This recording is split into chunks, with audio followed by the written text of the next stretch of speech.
We are Chris Lee and Blake Lovell of Southeastern 14. We are previewing basketball games involving Southeastern Conference teams for Wednesday, March the 1st. We're doing this on Tuesday afternoon, so we do not have lines available. However, what we do have is an idea of what the line might be. That is based on taking an average of Ken Pomeroy, Bart Torvik, ESPN's BPI, and Jeff Sagarin, averaging those together and coming up with a spread. And so we will be giving those to you as we go here. Let's start, Blake, in Tuscaloosa, where Auburn and Alabama get that rematch. That's on ESPN2. Auburn is struggling. Alabama, if it's struggling, it seems to only be for a game at a time. The Crimson Tide are playing well again, coming off a big win over Arkansas, and now it's time for the rematch of the game that Alabama won in Auburn the first time around. Yeah, we're obviously doing this on Tuesday afternoon, so we don't know the result of Texas A&M and Ole Miss yet, which obviously could play into SEC regular season title scenarios and all that. But the scenario is very simple for Alabama. They win and they're the outright champion because, of course, they only have one loss. A&M has 3 losses. So that is a pretty simple setup for Alabama heading into this one. You win and you're the SEC regular season champ outright. I won't go into my my talk or my argument on why there should not be co-champions if the two teams play each other and one team's beat the other. So we won't talk about that. But it is an interesting setup here because for Auburn, I think it's very clear for Auburn where they're at. They have to win this week. They have to win a game this week. That is very simple for Auburn. Like I don't care where it comes. If it comes in Tuscaloosa, there's nothing they love better than to clinch an NCAA tournament bid by beating Alabama in Tuscaloosa. Um, it can come Saturday against Tennessee, but they got to win a game this week because if not, I think they're going to be right there on the outside looking in going into the SEC tournament. And so it does make for an interesting setup here because the last game was close. Alabama made a run late to win it, but that was a game where Alabama didn't shoot well from outside. They couldn't make a free throw. They turned the ball over. Auburn had all the momentum for a while there, and they used sort of their physicality on defense to push Alabama out a little bit. But the problem became Alabama still was able to get to the rim, make shots from 2. We talked about this absurd shot 80+% from 2 in that game. And Auburn just, aside from getting to the free throw line, just was sort of that typical performance offensively that leaves a lot to be desired, especially when it got close, or especially when they needed baskets late in the game, they just couldn't get them. So all that to say, that was at Neville Arena. This one is at Coleman Coliseum. As we said, if you take Alabama's body of work at home, they have been tremendous, and they put up points at home. Keep going down the line, right? 101 against Vanderbilt, 97 against Florida, 108 against Georgia, 86 against Arkansas. Can Auburn play that type of game? Because I just assume Alabama's going to score. And I think this will be, Alabama scored 77 against Auburn last time. I tend to think that I don't know that this goes the way for Auburn that it went against Kentucky. But Chris, that's not out of the realm of possibility, is it? I mean, when you consider who they're playing and the setup here, it's again, I'm not one to predict a 30 whatever point game, but you can't tell me if Auburn's not ready here and they're still thinking about the Kentucky game or thinking about how they're playing their way out or not making shots. I mean, this is one that I don't love the matchup in this setting for Auburn. I liked it a lot better at Neville Arena. This one, I don't love the setup here. And given just the pressure that's on Auburn right now to win, they have to be physical defensively. They have to try to replicate some of the same things they did, force turnovers in the first meeting. But I can't pick them to win this game. Alabama's the pick here, and again, I worry about how Auburn bounces back. I think that Bruce Pearl's the type that can get this team motivated after that blowout loss to where they're not going to play like that again. But like I said, against Alabama, you have very little room for error, and I find it hard to find a path for Auburn here. As the guy who picked Auburn to pull the upset in Auburn the first time they played this game, obviously I'm not going to pick that again. I'm with you. Alabama, other than a few minutes here and there, and Alabama does have lapses, right? We've seen nights where the ball didn't fall from three. We've seen nights where the concentration lapsed, but I've just for a while not been a huge believer in Auburn's guards. I'm not a huge believer in the way Auburn is playing right now. John Broome is playing very well, but guess what? Alabama's got all kinds of long, lean guys on the back end that can counter that. Give me Alabama in this one. Also, the lines on this, according to the computers, and my apologies for not mentioning that earlier, Auburn is about an 11.4-point underdog. Alabama has been given an 85% chance to win between Ken Pomeroy, Bart Torvik, and ESPN's BPI. So, I mean, yeah, look, if I had to pick one right strong. now, I'd say Alabama probably by 10 plus. I just think when the way you look at the setup here, not saying Auburn can't do it. And again, I think if there's a coach that can motivate his team in this setting, it's Bruce Pearl. But man, it's just if you're just looking at the basketball play, there is a big difference and a big gap between these two right now. So Okay. Also at the same time, another rematch. Kentucky and Vanderbilt in Lexington. Kentucky won here the first time, here being Nashville, which is where we are, by I think 16 points. That one again, 6 o'clock. This one on the SEC Network. The computers have Kentucky as a 10.1-point favorite with an 83% chance to win. Vanderbilt is playing much better now, Blake, but guess who else is playing much better too? yeah, I'm almost like it's kind of the opposite of what I think in this one, and it may be flipped, but I don't know that I would pick Kentucky by double digits here because I think that this is one of those games, yes, coming off of just obliterating Auburn. Um, I think just Vanderbilt itself, right, is the kind of team we said they're going to keep it interesting. Um, and go back to that first game, it really wasn't that interesting, was it? That was a 20-point game with 5 or 6 minutes left. I think what was that about a month ago in Nashville, and Kentucky winds up winning by 16. But you got to remember in that game, right? Who's not on the floor for Vanderbilt? Well, and here's where I was going to go next. Liam Robbins has, and I'll include Brandon Miller in this, since Liam Robbins is back, and Brandon Miller is the best player in the league. But since Liam Robbins has been back, I don't know that even Brandon Miller's been playing better than Liam Robbins has, Blake.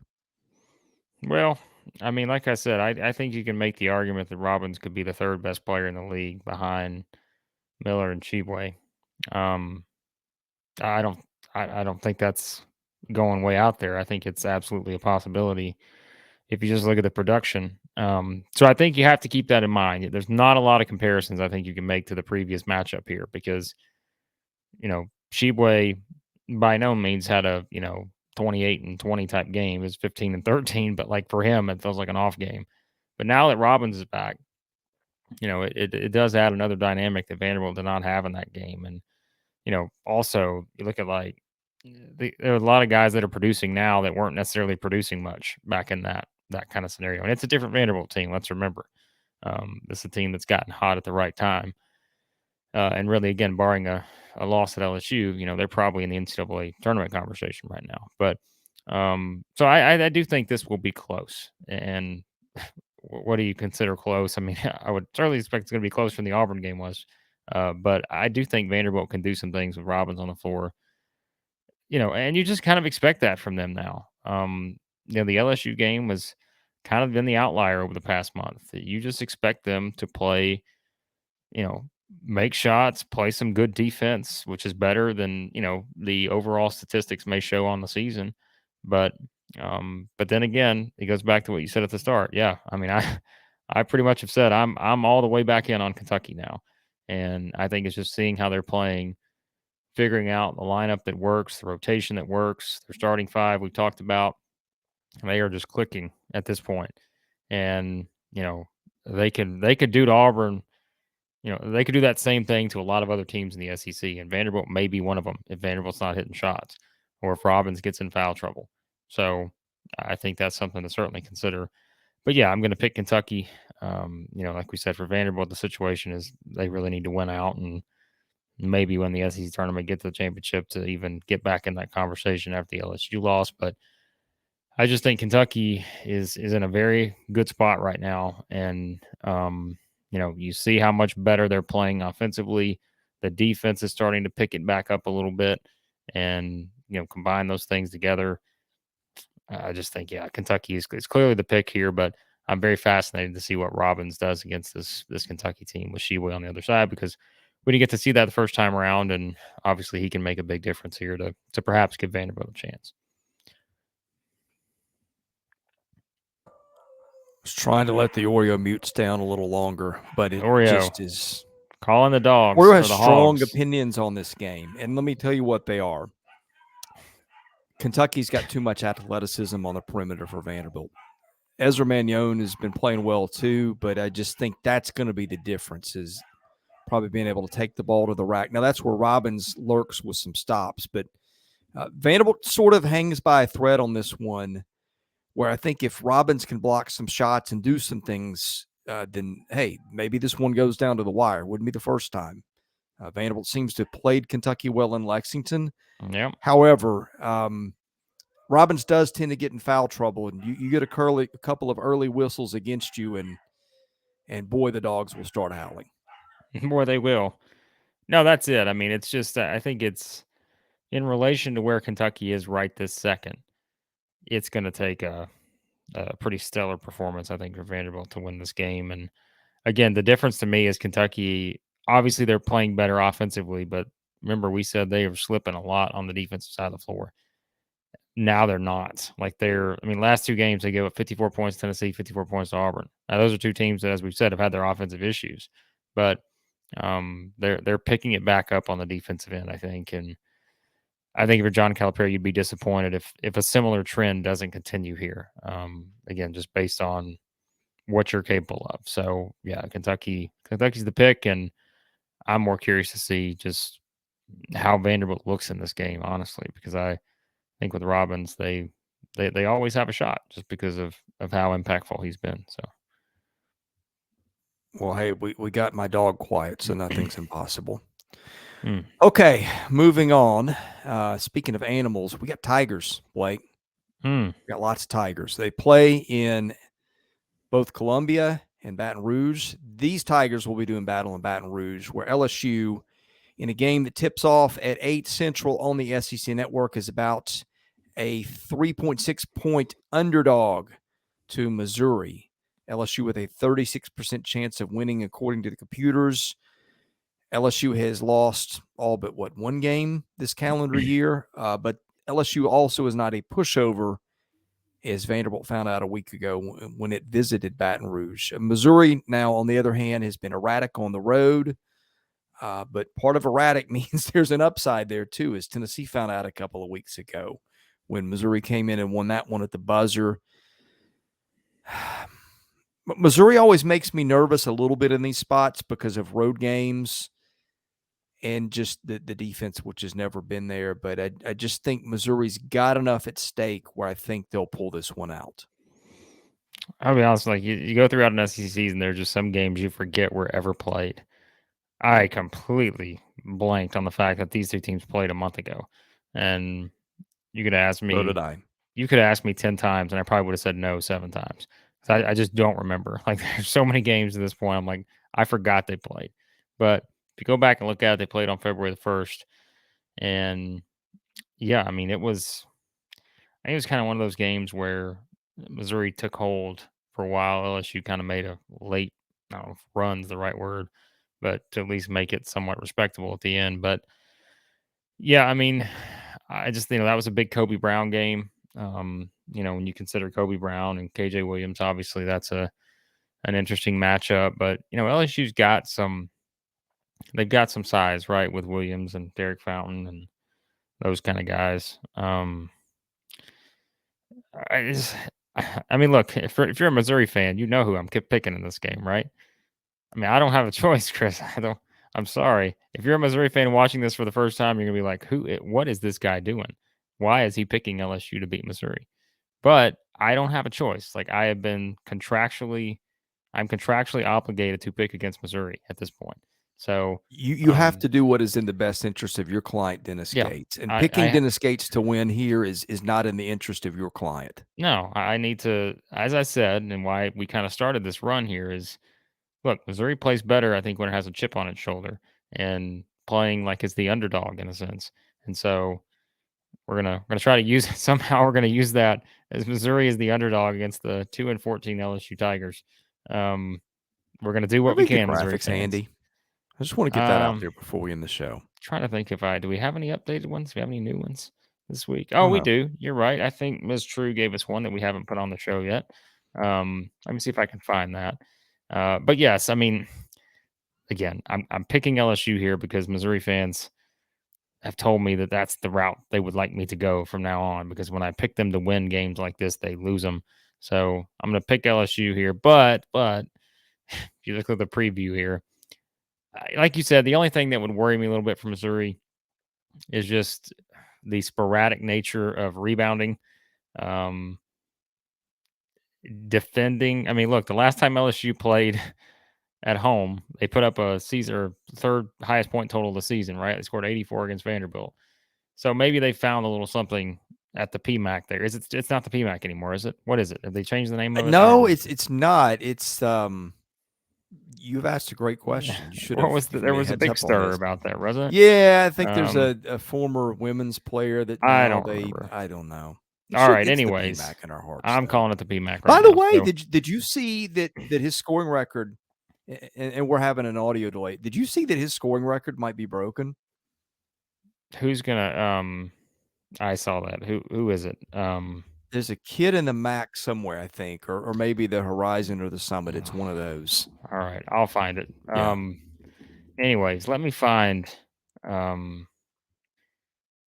yeah, who was it? I gotta see if I can find this. I'll find. Oh, it's Antoine Davis. Okay, yeah, so it's Antoine Davis. Yes. So Mike Davis' son at Detroit. Yeah. So Ah. covering the Horizon League. I remember every year I'm like, is Antoine Davis still averaging like 28 a game? Yep. Yep. Like it's every year. Guys averaging like 20 something a game. So um by the way, for Missouri fans, I was just followed on Twitter as I'm trying to find some other stuff by someone with the name Go Millions Back Tat. So Trey Go Millions Back Tattoo has officially followed me on Twitter. So that's a big one. Anyways, I cannot find. I'm sorry, I can't find Ms. True's latest artwork here.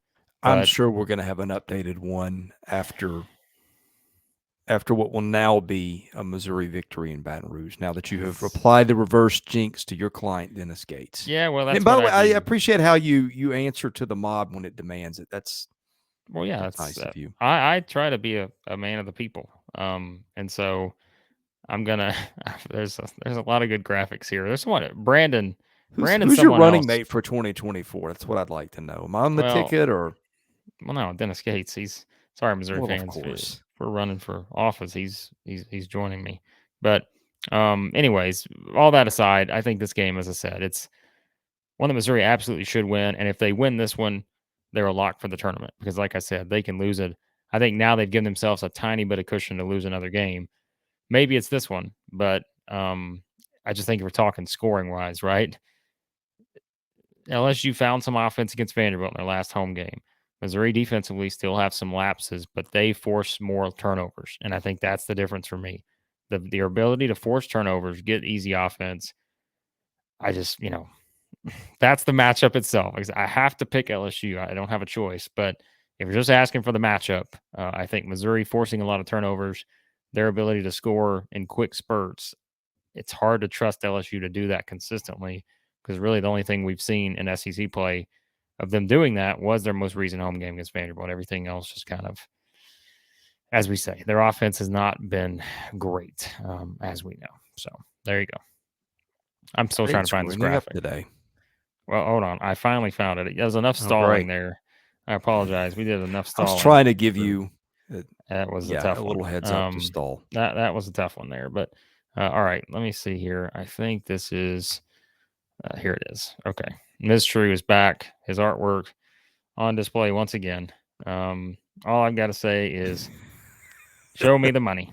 So show me the money.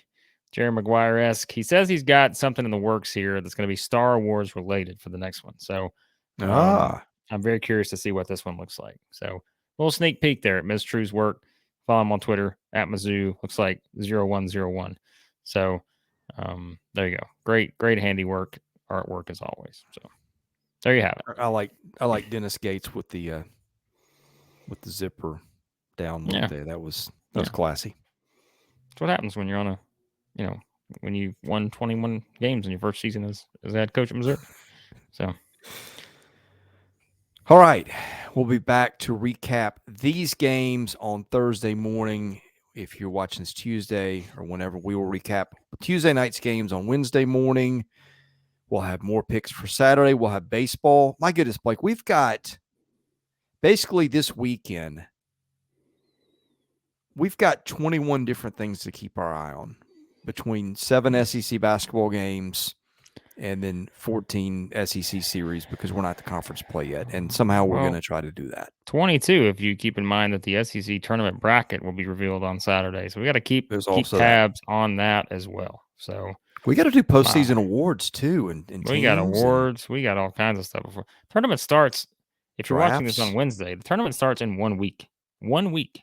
Like, we got a lot to do before that happens. So we'll be there too, by the way. We will be there. We'll be credentialed media. We'll be there. I don't know how we're going to pull all this off. So, my goodness. Going to be wild. So we need like a code word that if somebody is in the stands watching and they see us on press row, they can yell it at us. How about good job, ref? How about that? There's the phrase because you won't hear that any other time. So if you want something that stands out, good job, ref. Because you're not going to hear that once inside. Good job, ref. Inside the arena. So there you go. So good job. See us on press row next week. Just yell out "Good job, ref," and we'll good job, ref. We'll curiously look for wherever that came from. Everybody's going to curiously look at that point because they're all going to be like, "What? Right? What are you talking about?" So, are you crazy? Yeah. All right. This will be so much fun.